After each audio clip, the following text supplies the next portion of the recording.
When giving a massage on the floor, always try to go for maximum comfort. If you have a yoga mat available, it's advisable to utilize it for added comfort. Only using a blanket is also fine. If you happen to have both, we suggest using both with the blanket placed on top. We prefer using a prone pillow to maintain the recipient's neck in a straight position, facilitating improved breathing. If unavailable, lying down facing one side is okay. However, it's important to switch sides periodically to avoid neck strain.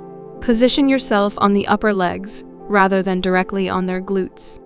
This adjustment promotes comfort for both parties during the massage. Now that everything is prepared, let's start by introducing you to the fundamental technique for a back massage. Place both hands on the lower back and keep your fingers connected as you move upward towards the neck.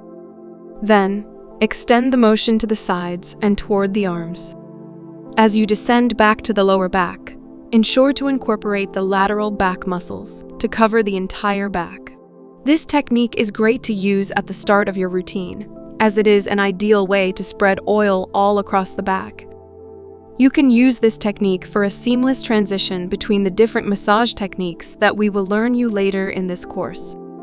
If uncertain about the next step, returning to this technique maintains a continuous flow, ensuring smoothness and continuity throughout the massage.